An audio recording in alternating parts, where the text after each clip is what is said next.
ಸ್ನೇಹಿತರೆ ನಮಸ್ಕಾರ. Big boss ಮನೆಯ ಆಟದ ಕಾವು ದಿನದಿಂದ ದಿನಕ್ಕೆ ಹೆಚ್ಚಾಗ್ತಿದೆ.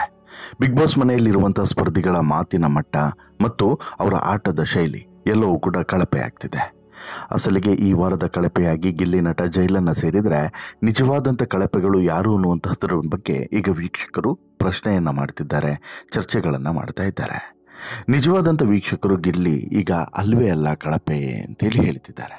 ಯಾಕಂತ ಹೇಳಿದ್ರೆ ಬಿಗ್ ಬಾಸನ್ನು ಪ್ರತಿದಿನವೂ ಕೂಡ ವೀಕ್ಷಿಸುವಂಥ ವೀಕ್ಷಕರಿಗೆ ಈಗ ಕಿರಿಕಿರಿಯನ್ನು ಮಾಡ್ತಿರುವಂತಹ ಇಬ್ಬರು ಸ್ಪರ್ಧಿಗಳು ಕಳಪೆಯಾಗಿ ಕಾಣಿಸ್ತಿದ್ದಾರೆ.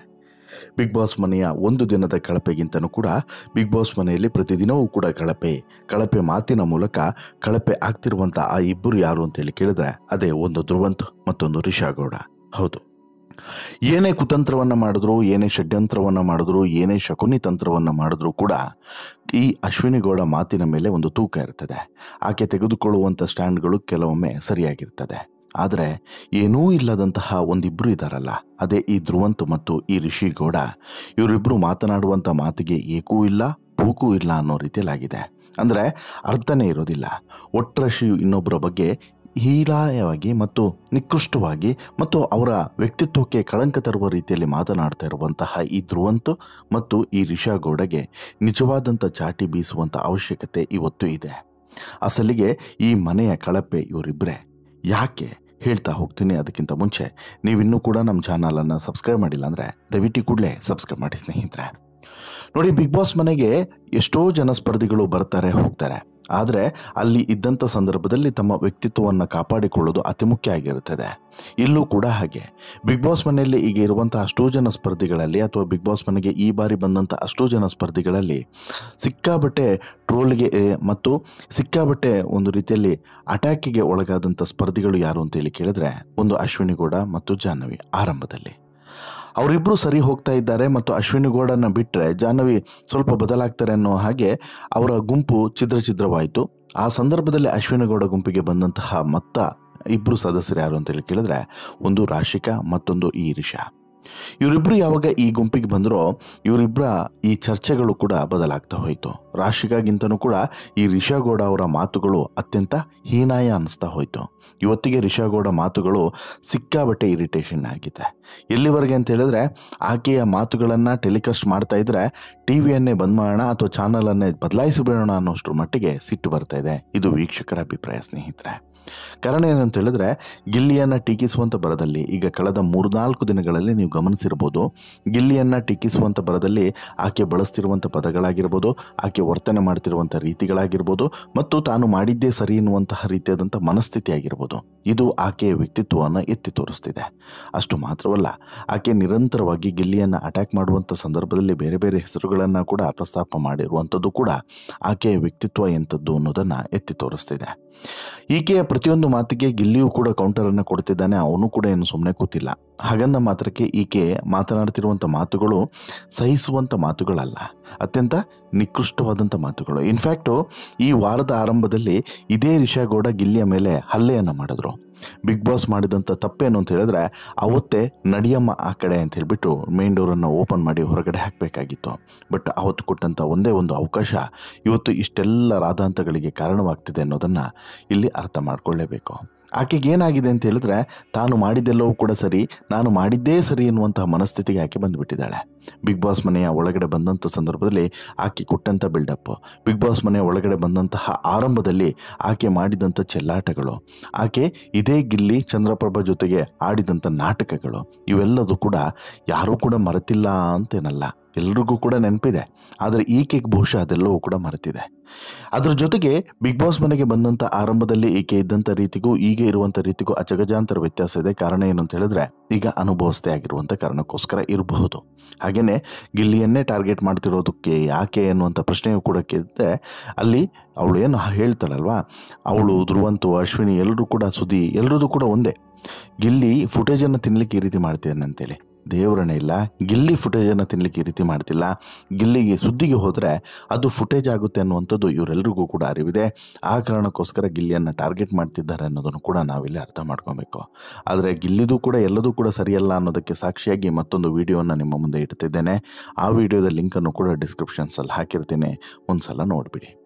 ಈಗ ಈ ರಿಷಾಗೌಡ ವಿಚಾರಕ್ಕೆ ಬರೋದಾದ್ರೆ ಸ್ನೇಹಿತರೆ, ಆರಂಭದಿಂದ ಇಲ್ಲಿವರೆಗೂ ಕೂಡ ಆರಂಭದಲ್ಲಿದ್ದಂಥ ರೀತಿಯಲ್ಲಿ ಈಗ ಈಕೆ ಇಲ್ಲ ಅನ್ನೋದು ಸ್ಪಷ್ಟವಾಗಿ ಗೊತ್ತಾಗುತ್ತೆ. ಒಂದು. ಎರಡನೇದು, ರಿಷಾಗೌಡ ಬಳಸುವಂಥ ಪದಗಳು ಮತ್ತು ಬಳಸ್ತಿರುವಂತಹ ಈ ಕೆಲವೊಂದು ವ್ಯಕ್ತಿಗಳನ್ನು ಟಾರ್ಗೆಟ್ ಮಾಡ್ತಿರುವಂಥ ರೀತಿಗಳು, ಇವೆಲ್ಲವನ್ನು ಕೂಡ ಗಮನಿಸಿದ್ರೆ ಈಕೆ ಪಕ್ಕ ಗೇಮ್ನ ಪ್ಲಾನನ್ನೇ ಮಾಡಿಕೊಂಡು ಬಿಗ್ ಬಾಸ್ ಮನೆ ಒಳಗಡೆ ಬಂದಾಕೆ ಯಾರನ್ನು ಎಲ್ಲಿ ಹೇಗೆ ಟಚ್ ಮಾಡಬೇಕು ಅನ್ನುವಂಥ ಸ್ಪಷ್ಟವಾದಂಥ ಅರಿವು ಈಕೆ ಇದೆ ಅನ್ನೋದು ಸ್ಪಷ್ಟವಾಗಿ ಗೊತ್ತಾಗುತ್ತೆ. ಇನ್ನು ಗಿಲ್ಲಿಯನ್ನು ಕೆಣಕಿದಷ್ಟೂ ಕೂಡ ಈಕೆ ಮೇನ್ ಸ್ಟ್ರೀಮ್ನಲ್ಲಿ ಅಥವಾ ಇವಳು ಸ್ಕ್ರೀನ್ನಲ್ಲಿ ಕಾಣಿಸ್ಕೊಳ್ತೀನಿ ಎನ್ನುವಂಥ ಲೆಕ್ಕಾಚಾರವನ್ನೇ ಹಾಕಿಕೊಂಡು ಬರ್ತಿದ್ದಾಳೆ ಅಂತೇಳಿ ಇವಳು ಅಂದ್ಕೊಂಡಿದ್ದಾಳೆ.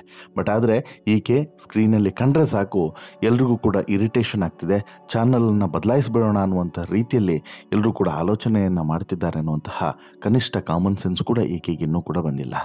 ಈ ಕಾಮನ್ ಸೆನ್ಸನ್ನು ತುಂಬುವಂಥ ಕೆಲಸ ಮಾಡಬೇಕಾಗಿರೋದು ಯಾರು? ಕಿಚ್ಚ ಸುದೀಪ್ ಅವರು. ಕಿಚ್ಚ ಸುದೀಪ್ ಅವರ ಸರಿಯಾದಂಥ ಚಾಟಿ ಏಟು ಈಕೆಗೆ ಬಿದ್ದರೆ ಬಹುಶಃ ಈಕೆಯು ಕೂಡ ನೆಟ್ಟಗಾಗ್ತಾಳೆ. ಒಂದು. ಎರಡನೇದು, ಈಕೆ ಮಾಡಿರುವಂಥ ಹಲ್ಲೆಗೆ ಯಾವುದೇ ರೀತಿಯಾದಂಥ ಕ್ರಮಗಳನ್ನು ತೆಗೆದುಕೊಂಡಿಲ್ಲ. ಅದನ್ನು ಈ ವೀಕೆಂಡ್ನಲ್ಲಾದರೂ ಕಿಚ್ಚ ಸುದೀಪ್ ಅವರು ತೆಗೆದುಕೊಳ್ಳದೇ ಇದ್ದರೆ ಬಹುಶಃ ಬಿಗ್ ಬಾಸ್ನಲ್ಲಿ ಏನು ಮಾಡಿದ್ರೂ ಕೂಡ ನಡೆಯುತ್ತೆ ಅನ್ನುವಂಥ ಮೆಸೇಜ್ ಕೊಟ್ಟಂಗೆ ಆಗುತ್ತೆ. ಹಾಗಾಗಿ ಇದ್ರ ಬಗ್ಗೆನೂ ಕೂಡ ಈಗ ಕುತೂಹಲ ಮನೆ ಮಾಡಿದೆ. ಬಟ್ಟು ಈಗ ಸಿಕ್ಕಿರುವಂಥ ಮಾಹಿತಿಯ ಪ್ರಕಾರ ರಿಷಾಗೌಡಗೆ ಸರಿಯಾಗಿ ಚಾಟಿಯನ್ನು ಬೀಸಿದ್ದಾರೆ ಅನ್ನುವಂಥದ್ದು, ಜೊತೆಗೆ ವಾರ್ನಿಂಗನ್ನು ಕೂಡ ಕೊಟ್ಟಿದ್ದಾರೆ ಅನ್ನೋದು ಗೊತ್ತಾಗುತ್ತೆ. ಇದನ್ನು ಹೊರತುಪಡಿಸಿದರೆ ಈ ಒಂದು ರೀತಿಯಲ್ಲಿ ಸಂಘಬುಲ್ಲ ಅಂತೇಳಿ ಹೇಳ್ಬೋದು, ಅಥವಾ ಈ ಕೆಲವೊಂದು ಮಹಿಳೆಯರ, ದಯವಿಟ್ಟು ತಪ್ಪು ತಿಳ್ಕೊಬೇಡಿ, ಕೆಲವೊಂದು ಮಹಿಳೆಯರ ಮನಸ್ಥಿತಿಯ ರೀತಿಯಾದಂತಹ ವ್ಯಕ್ತಿತ್ವವನ್ನು ಹೊಂದಿರುವಂಥ ಧ್ರುವಂತ್ ಇದ್ದಾನಲ್ಲ, ಆತನ ಬಗ್ಗೆನೂ ಕೂಡ ಸಾಕಷ್ಟು ಜನರಿಗೆ ಅಸಮಾಧಾನ ಇದೆ, ಅಪಸ್ವರ ಇದೆ. ಅಲ್ಲಿಂದ ಅಲ್ಲಿಗೆ ತಗೊಂಡು ಹೋಗಿ ಇಡೋದರಲ್ಲಿ ಈ ಧ್ರುವಂತ್ ಪಂಟರ್. ಆತನ ವೈಯಕ್ತಿಕ ಬದುಕಿನಲ್ಲಿ ಆದಂತಹ ಎಲ್ಲ ಸಂಗತಿಗಳನ್ನು ಕೂಡ ಮರೆತಿರುವಂಥ ಆತ ಮತ್ತೊಬ್ಬರ ಕ್ಯಾರೆಕ್ಟರ್ ಬಗ್ಗೆ ಮಾತನಾಡ್ತಿರುವಂಥದ್ದು ಕ್ಷಮಿಸೋಕೆ ಸಾಧ್ಯವೇ ಇರದಂಥ ವಿಚಾರ. ಕಾರಣ ಏನು ಅಂತ ಹೇಳಿದ್ರೆ, ಈ ಧ್ರುವಂತ್ ಯಾರು, ಆತನ ಹಿನ್ನೆಲೆ ಏನು, ಆತ ಏನೆಲ್ಲ ಕಾಂಟ್ರವರ್ಸಿಗಳನ್ನು ಮಾಡ್ಕೊಂಡಿದ್ದ, ಯಾರ್ಯಾರ ಜೊತೆಗೆ ಏನೇನು ಮಾಡ್ಕೊಂಡಿದ್ದ, ಎಲ್ಲದಕ್ಕೂ ಕೂಡ ಕರ್ನಾಟಕವೇ ಸಾಕ್ಷಿ ಸಮೇತ ಈಗಾಗಲೇ ನೋಡಿಯಾಗಿದೆ, ಎಲ್ಲವನ್ನು ಕೂಡ ನೋಡಿದೆ.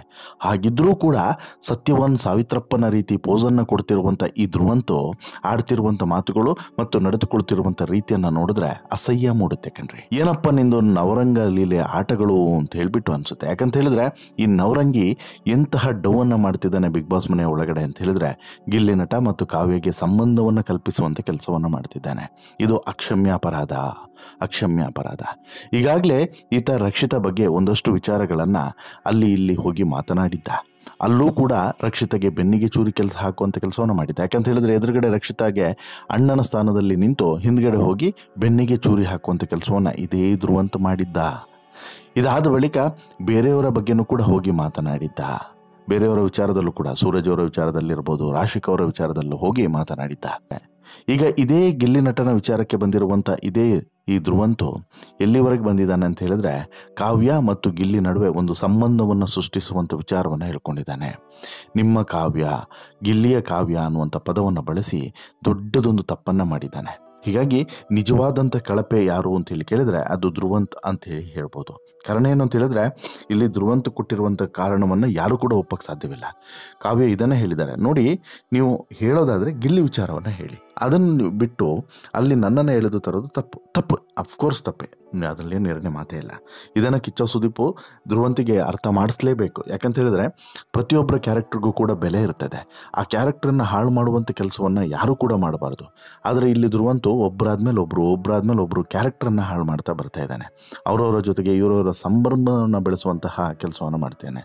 ಅವರು ಆತ್ಮೀಯವಾಗಿದ್ದ ತಕ್ಷಣ ಅದು ಬೇರೆದೇ ರೀತಿಯಾದಂತಹ ಸಂಬಂಧ ಅನ್ನೋ ರೀತಿಯಲ್ಲಿ ಈತ ಕಲ್ಪನೆಯನ್ನು ಮಾಡಿಕೊಂಡು ಇವನ ಮನಸ್ಥಿತಿ, ಅಂದರೆ ಇವನು ಯಾವ ರೀತಿ ಇರ್ತಾನೆ ಅಂತ ಹೇಳಿದ್ರೆ ಇವನು ಯಾವ ರೀತಿ ಇದ್ದ ಅನ್ನೋದಕ್ಕೆ ಈ ಹಿಂದೆನೂ ಕೂಡ ಸಾಕ್ಷಿಗಳು ಸಿಕ್ಕಿದ್ದಾವೆ, ಹೇಳಿದಲ್ಲ ಹೊರಗಡೆ. ಅದೇ ರೀತಿ ಬೇರೆಯವರು ಕೂಡ ಇದ್ದಾರೆ ಅಂತೇಳಿ ಈತ ಭಾವಿಸಿರುವಂಥದ್ದು ಈತನ ಮೂರ್ಖತನದ ಪರಮಾವಧಿ ಆಗ್ತದೆ. ಜೊತೆಗೆ ಗಿಲ್ಲಿ ಮೇಲೆ